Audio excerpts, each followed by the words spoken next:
कहीं पहुंचने के लिए कहीं से निकलना बहुत जरूरी है। मुंशी प्रेमचंद की ये बात आज की हमारी चर्चा पर बिल्कुल फिट बैठती है। नमस्कार और स्वागत है। आज हम चोल नौसेना की जो आम धारणा है ना कि वो दक्षिण पूर्व एशिया तक पहुंच गए थे अपनी समुद्री ताकत से, उसकी थोड़ी गहराई में जा रहे हैं। क्योंकि जब सबूतों को करीब से देखते हैं तो कुछ सवाल उठते हैं। आज की हमारी ये बातचीत द प्रिंट में छपे एक लेख के विश्लेषण पर आधारित है। और हाँ, ये यूपीएससी की तैयारी करने वालों के लिए खास तौर पर अहम हो सकती है, जिन्हें इतिहास की आलोचनात्मक समझ बनानी है। तो शुरू करते हैं पारंपरिक नजरिए से। क्या कहा जाता है आमतौर पर? यही कि 20वीं सदी की शुरुआत के इतिहासकारों ने, जैसे R.K. मुखर्जी, नीलकंठ शास्त्री जी, उन्होंने शिलालेखों के आधार पर कहा कि चोल एक बड़ी नौसैनिक शक्ति थे। हाँ बिल्कुल। उसमें परांतिक प्रथम के श्रीलंका पर हमले, फिर राजराज प्रथम का वो कंदलूर में जहाज़ों को नष्ट करना और 10,000 द्वीपों को जीतने का दावा। और सबसे मशहूर तो राजेंद्र प्रथम का मलेशिया इंडोनेशिया पर अनगिनत जहाज़ों यानी कलम भेजने का जिक्र है। और इसे अक्सर राष्ट्रीय गौरव से भी जोड़ा गया है। हाँ, गौरव से तो जोड़ा गया है। लेकिन अब जो आधुनिक इतिहासकार हैं, जेम्स हिट्समैन या केसवन विलूथर्ड, वाई सुब्रायल्लू, वो कहते हैं कि इन शिलालेखों को मतलब यूं ही नहीं मान लेना चाहिए। देखिए, ये जो प्रशस्ति होती थी, राजा की बड़ाई में लिखी गई, वो अक्सर राजनीति के धार्मिक मकसदों से थोड़ी बढ़ा चढ़ाकर लिखी जाती थी। अच्छा जी। और दिलचस्प बात यह है कि जहां मंदिर के शिलालेखों में आपको सेना की रेजिमेंट, उनके सेनापतियों का खूब जिक्र मिलेगा, वहीं नौसेना के कमांडर या यूनिट्स का जिक्र लगभग है ही नहीं। सच में बिल्कुल नहीं। प्रोफेसर सुब्रायल्लू तो यही कहते हैं कि नौसेना का जिक्र बहुत ही कम है। वो राजेंद्र की प्रशस्ति में कलम शब्द आना एक तरह से अपवाद है। और कला वगैरह में, जैसे मूर्तियां, चित्र, उनमें कुछ? यही तो बात है।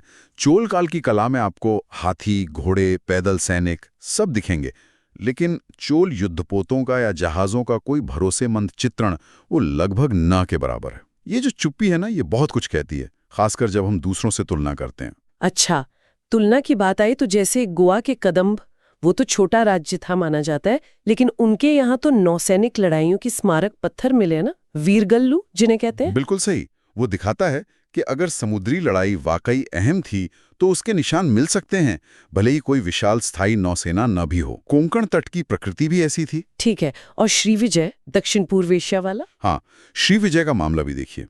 वो समुद्री व्यापार का बड़ा नेटवर्क था, पर इतिहासकार डेरेक हैंग कहते हैं कि उनके पास भी कोई समर्पित युद्ध वाली नौसेना 1100 के दशक तक शायद नहीं थी। उनके जहाज भी ज्यादातर व्यापार और मतलब परिवहन के लिए थे। जरूरत पड़ने पर सेना ले जाने के काम आ जाते थे। तो मतलब लॉजिस्टिक्स का मामला था। हाँ, लॉजिस्टिक्स बहुत जटिल चीज है, और ये दिखाता है कि व्यापार पर टिके राज्यों के लिए भी नेवी बनाना कोई ऑटोमेटिक बात नहीं थी।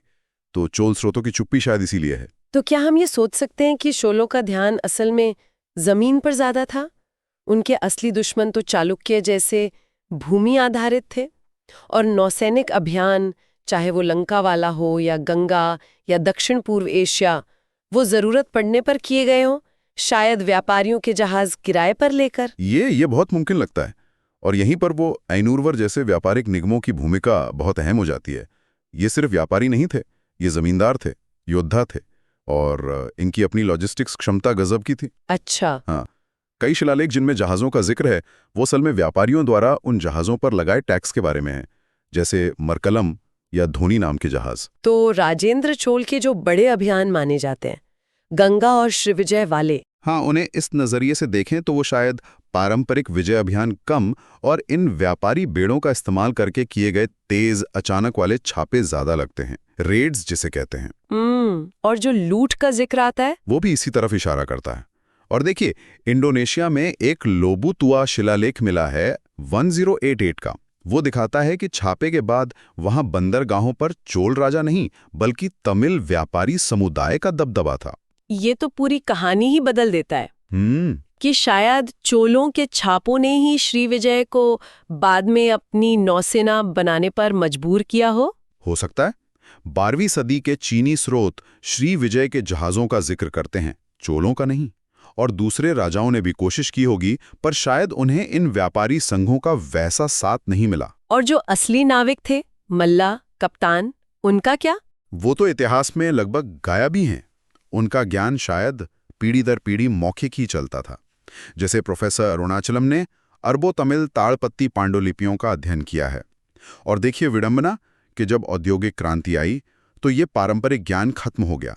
वो आखिरी यात्रा ध्वनि 1930 में खत्म हुआ और उसी दौर में एक भव्य स्थायी चोल नौसेना का आधुनिक मिथक बनना शुरू हुआ, जिसे हम आज भी देखते हैं फिल्मों में, पोस्टरों में। तो अगर हम सार निकालें तो ये जो एक शक्तिशाली स्थायी चोल नौसेना की छवि है वो शायद थोड़ी बढ़ा चढ़ा कर बताई गई है।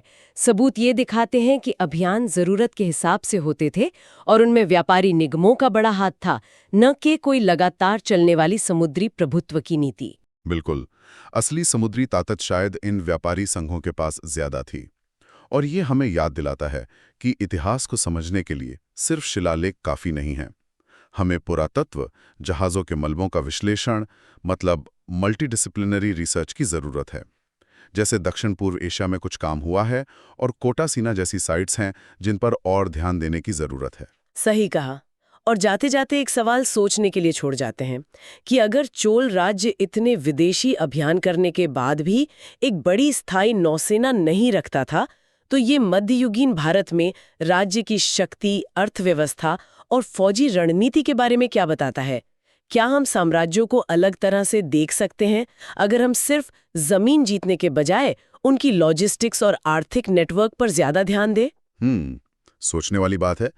ऐसी ही गहरी पड़ताल और विश्लेषण के लिए हमारे साथ जुड़े रहिए। अगर आपके कोई सवाल है इस विषय पर तो नीचे टिप्पणी में जरूर पूछिए। और अगर ये चर्चा आपको अच्छी लगी तो लाइक और सब्सक्राइब करना ना भूलें। धन्यवाद।